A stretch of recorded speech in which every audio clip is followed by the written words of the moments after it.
The Odyssey. Book II. Assembly of the people of Ithaca, speeches of Telemachus and of the suitors. Telemachus makes his preparations and starts for Pylos with Minerva disguised as mentor.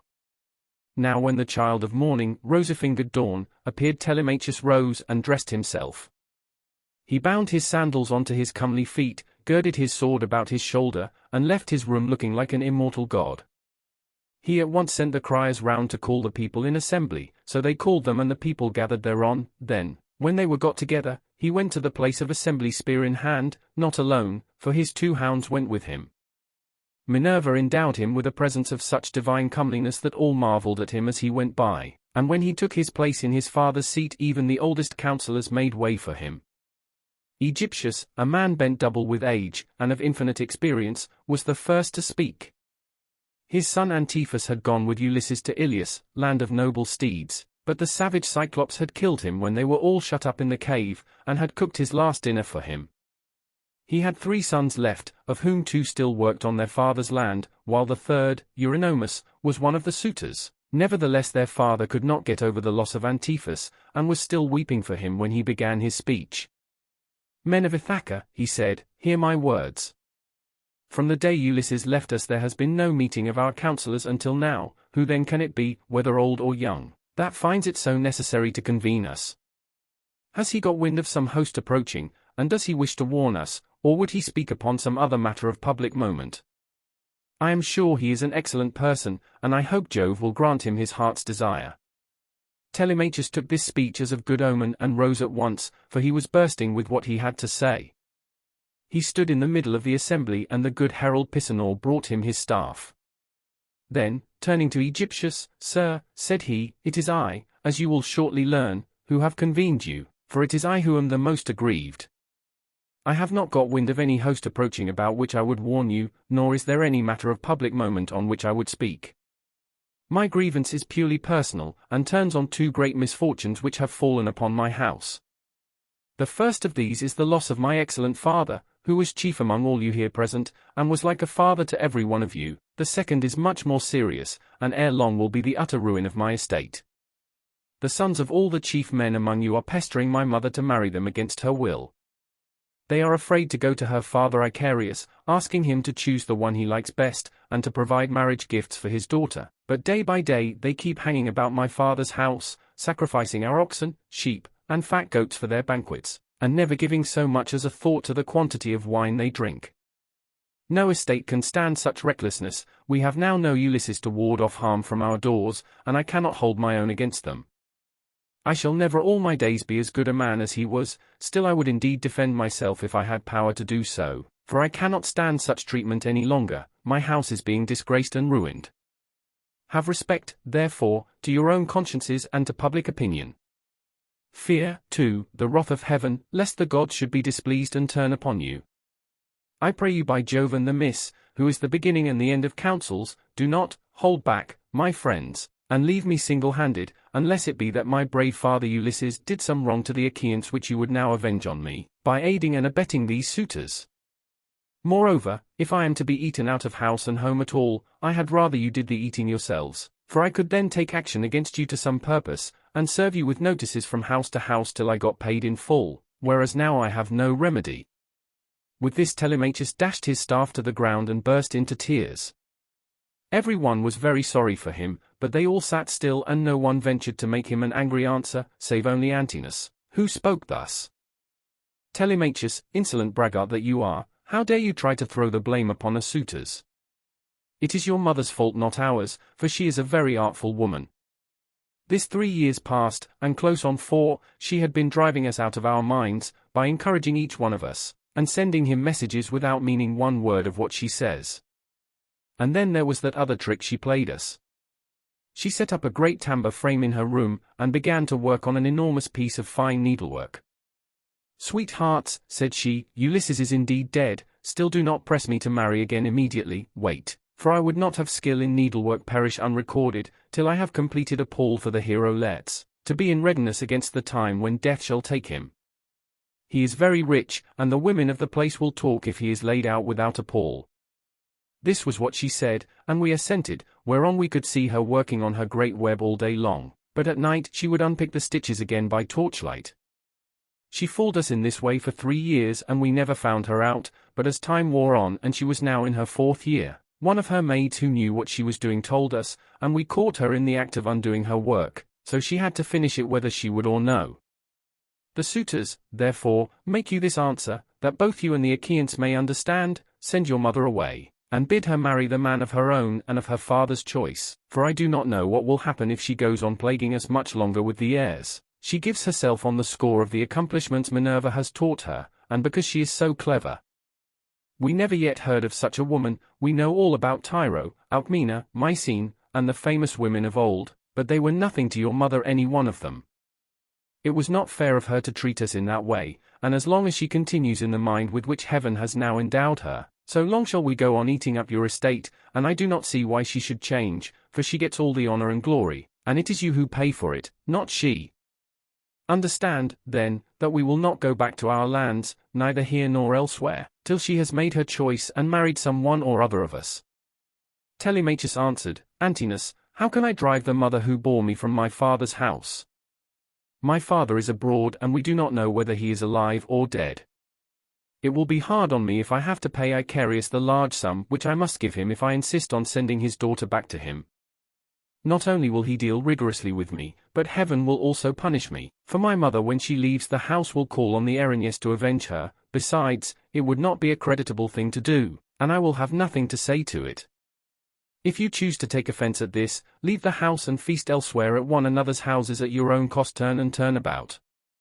If, on the other hand, you elect to persist in sponging upon one man, heaven help me, but Jove shall reckon with you in full, and when you fall in my father's house there shall be no man to avenge you. As he spoke, Jove sent 2 eagles from the top of the mountain, and they flew on and on with the wind, sailing side by side in their own lordly flight. When they were right over the middle of the assembly they wheeled and circled about, beating the air with their wings and glaring death into the eyes of them that were below. Then, fighting fiercely and tearing at one another, they flew off towards the right over the town. The people wondered as they saw them, and asked each other what all this might be, whereon Halitherses, who was the best prophet and reader of omens among them, spoke to them plainly and in all honesty, saying, Hear me, men of Ithaca, and I speak more particularly to the suitors, for I see mischief brewing for them.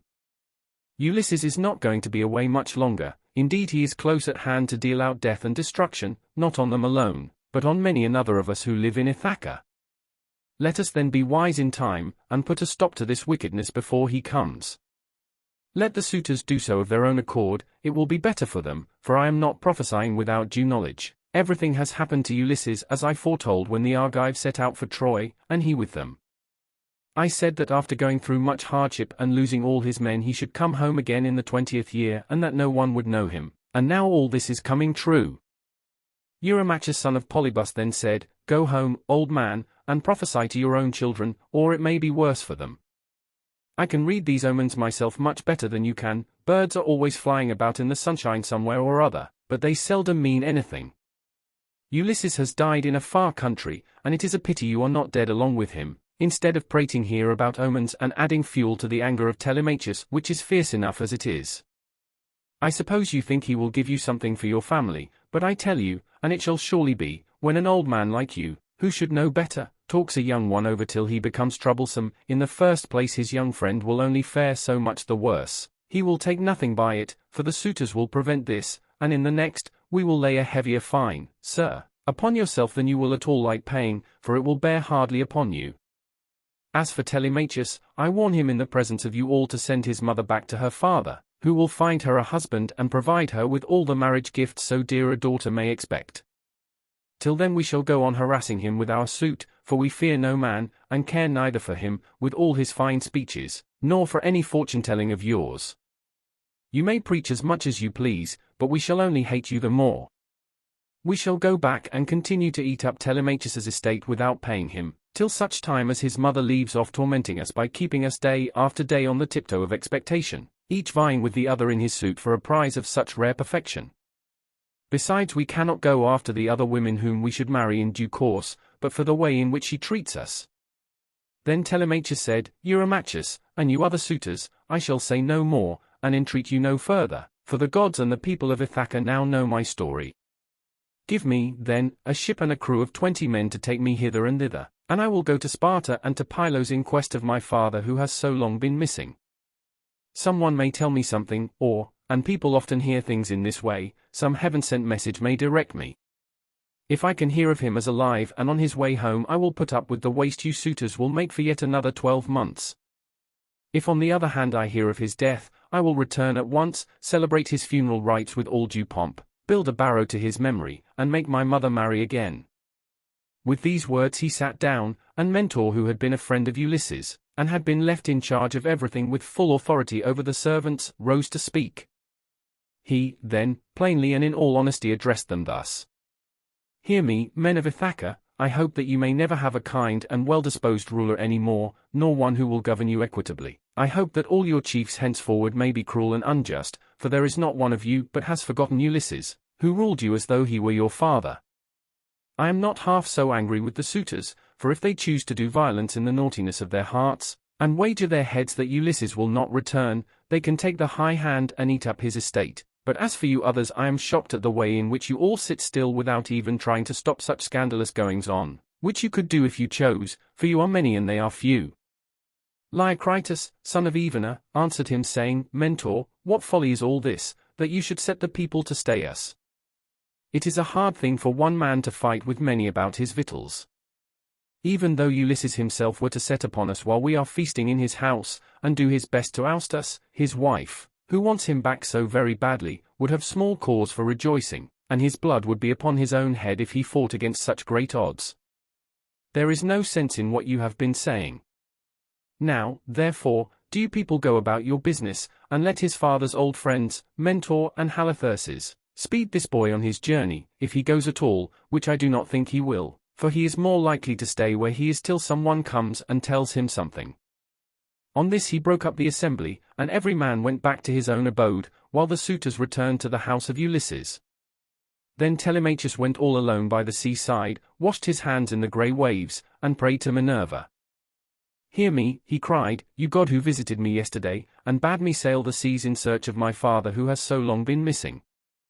I would obey you, but the Achaeans, and more particularly the wicked suitors, are hindering me that I cannot do so." As he thus prayed, Minerva came close up to him in the likeness and with the voice of Mentor.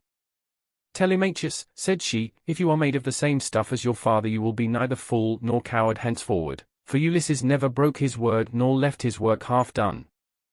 If, then, you take after him, your voyage will not be fruitless, but unless you have the blood of Ulysses and of Penelope in your veins, I see no likelihood of your succeeding. Sons are seldom as good men as their fathers, they are generally worse, not better. Still, as you are not going to be either fool or coward henceforward, and are not entirely without some share of your father's wise discernment, I look with hope upon your undertaking. But mind you never make common cause with any of those foolish suitors, for they have neither sense nor virtue, and give no thought to death and to the doom that will shortly fall on one and all of them, so that they shall perish on the same day. As for your voyage, it shall not be long delayed. Your father was such an old friend of mine that I will find you a ship, and will come with you myself. Now, however, return home, and go about among the suitors, begin getting provisions ready for your voyage, see everything well stowed, the wine in jars, and the barley meal, which is the staff of life, in leathern bags, while I go round the town and beat up volunteers at once. There are many ships in Ithaca, both old and new. I will run my eye over them for you and will choose the best. We will get her ready and will put out to sea without delay."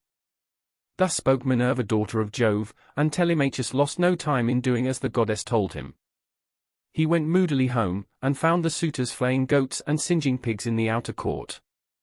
Antinous came up to him at once and laughed as he took his hand in his own, saying, "Telemachus, my fine fire-eater, bear no more ill blood neither in word nor deed, but eat and drink with us as you used to do.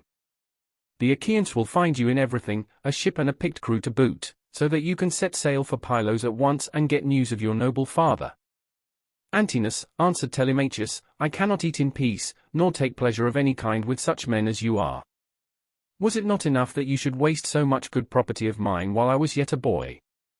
Now that I am older and know more about it, I am also stronger, and whether here among this people, or by going to Pylos, I will do you all the harm I can.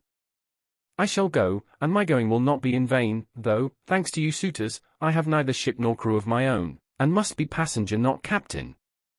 As he spoke he snatched his hand from that of Antinous.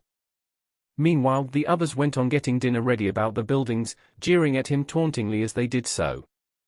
"Telemachus," said one youngster, "means to be the death of us. I suppose he thinks he can bring friends to help him from Pylos, or again from Sparta, where he seems bent on going.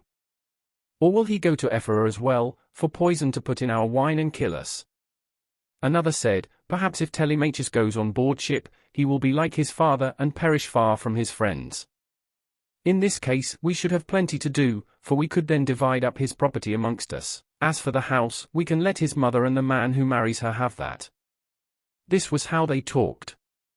But Telemachus went down into the lofty and spacious storeroom where his father's treasure of gold and bronze lay heaped up upon the floor, and where the linen and spare clothes were kept in open chests. Here, too, there was a store of fragrant olive oil, while casks of old, well-ripened wine, unblended and fit for a god to drink, were ranged against the wall in case Ulysses should come home again after all. The room was closed with well-made doors opening in the middle. Moreover, the faithful old housekeeper Euryclea, daughter of Ops the son of Pisenor, was in charge of everything both night and day. Telemachus called her to the storeroom and said, "Nurse, draw me off some of the best wine you have, after what you are keeping for my father's own drinking, in case, poor man, he should escape death, and find his way home again after all. Let me have 12 jars, and see that they all have lids. Also fill me some well-sewn leathern bags with barley meal, about 20 measures in all. Get these things put together at once, and say nothing about it.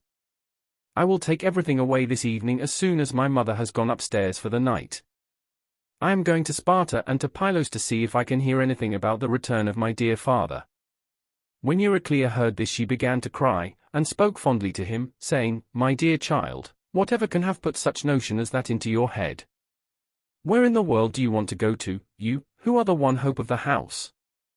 Your poor father is dead and gone in some foreign country nobody knows where, and as soon as your back is turned these wicked ones here will be scheming to get you put out of the way, and will share all your possessions among themselves. Stay where you are among your own people, and do not go wandering and worrying your life out on the barren ocean." "Fear not, nurse," answered Telemachus, "my scheme is not without heaven's sanction, but swear that you will say nothing about all this to my mother, till I have been away some 10 or 12 days, unless she hears of my having gone, and asks you, for I do not want her to spoil her beauty by crying." The old woman swore most solemnly that she would not, and when she had completed her oath, she began drawing off the wine into jars, and getting the barley meal into the bags, while Telemachus went back to the suitors. Then Minerva bethought her of another matter. She took his shape, and went round the town to each one of the crew, telling them to meet at the ship by sundown. She went also to Numon son of Phronius, and asked him to let her have a ship, which he was very ready to do. When the sun had set and darkness was over all the land, she got the ship into the water, put all the tackle on board her that ships generally carry, and stationed her at the end of the harbour. Presently the crew came up, and the goddess spoke encouragingly to each of them. Furthermore she went to the house of Ulysses, and threw the suitors into a deep slumber. She caused their drink to fuddle them, and made them drop their cups from their hands, so that instead of sitting over their wine, they went back into the town to sleep, with their eyes heavy and full of drowsiness. Then she took the form and voice of Mentor, and called Telemachus to come outside. "Telemachus," said she, "the men are on board and at their oars, waiting for you to give your orders, so make haste and let us be off." On this she led the way, while Telemachus followed in her steps. When they got to the ship they found the crew waiting by the waterside, and Telemachus said, "Now my men, help me to get the stores on board. They are all put together in the cloister, and my mother does not know anything about it, nor any of the maidservants except one." With these words he led the way and the others followed after. When they had brought the things as he told them, Telemachus went on board, Minerva going before him and taking her seat in the stern of the vessel, while Telemachus sat beside her. Then the men loosed the hawsers and took their places on the benches. Minerva sent them a fair wind from the west, that whistled over the deep blue waves, whereon Telemachus told them to catch hold of the ropes and hoist sail, and they did as he told them. They set the mast in its socket in the cross-plank, raised it, and made it fast with the forestays. Then they hoisted their white sails aloft with ropes of twisted ox hide. As the sail bellied out with the wind, the ship flew through the deep blue water, and the foam hissed against her bows as she sped onward.